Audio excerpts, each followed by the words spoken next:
All right, so we are 6 weeks into this thing, and what I want to talk about in this video is when is it appropriate to remeasure our initial body composition stats. But before we get to that, one of the things I want to touch on is what I call the golden ticket. The golden ticket, what I hope for as your coach and working with any client. And the golden ticket is a combination of a few things that I hope you achieve with this program. And that is first and foremost, building strength. Strength is a feeling, and strength is ultimately going to help with longevity long-term. Secondly, I hope that through your fitness efforts and your nutrition efforts, you are fueling your body and your mind in a very, very healthy way. And through those two things, I hope that you're building consistency. And then through that consistency, what likely happens is you start to feel good. You start to, strength is a feeling, as I mentioned.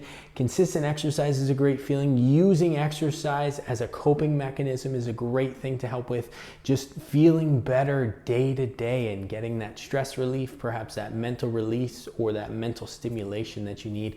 And then the final thing is I hope that this program carries over into your day-to-day life and ultimately helps to enhance the life of your loved ones, whether it be setting a great example for your kids or feeling more confident and becoming more intimate with your partner, setting a great example for your friends, whatever it might be. But that is the golden ticket: building strength, consistency with your routine, ultimately becoming healthier overall, feeling better, and then setting a great example for your loved ones. And regardless of what body composition changes happen, if you achieve that golden ticket, you have achieved the ultimate success with your health and fitness routine. Now, why would we remeasure body composition changes? First and foremost, it's got to be something that you're ready for. It's got to be something that is going to provide value to your life. It's got to be something that is important enough to you, but you can emotionally detach from. And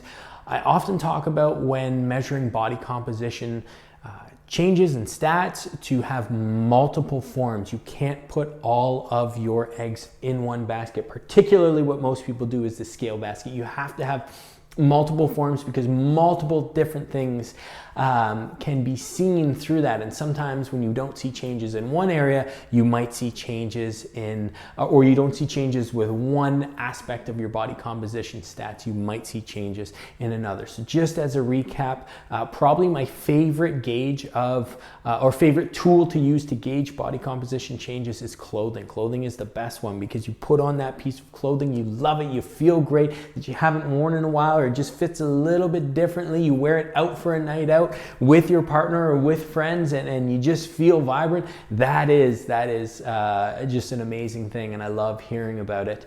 On top of that, pictures can be a great one.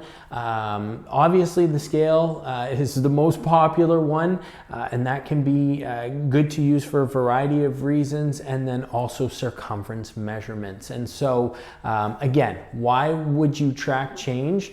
Well, it's similar to if you wanted to set up retirement savings, for example. You're going to make income and you're going to spend income. And based on your efforts and your habits between the two, that's going to determine your results with your savings goals. And it's similar to exercise and to nutrition. Now, it's definitely not as linear.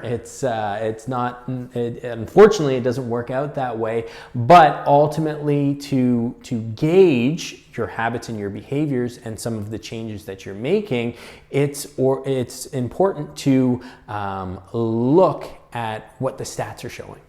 Same goes for your savings, right? If you just constantly make money, spend money, and you don't look at the stats and you don't look at how things are changing, then you don't know if you need to change anything about it to reach your goals. And so that would be the same for body composition stats and why you would look at those things. And so one of the things I forgot to mention is by no means do you have to do all 4 types of stats. You can choose the ones that are most suitable to you, but usually I recommend choosing 2 for the reasons mentioned, not putting all of your eggs in one basket. But again, you choose the ones that are most appropriate for you, that are going to be the best gauge, and ultimately, when you do see changes, help you to really feel great about it. But that pretty much concludes this. Remember that regardless of what the changes you see are, you are in full control, right? And so you can either change some parts of your nutrition habits, you can change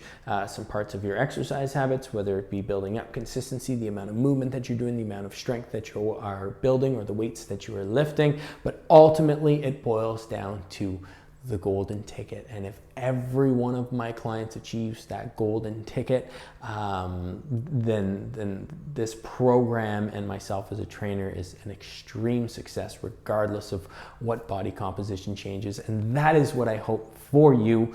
So I hope you found value in this video, and keep on keeping on.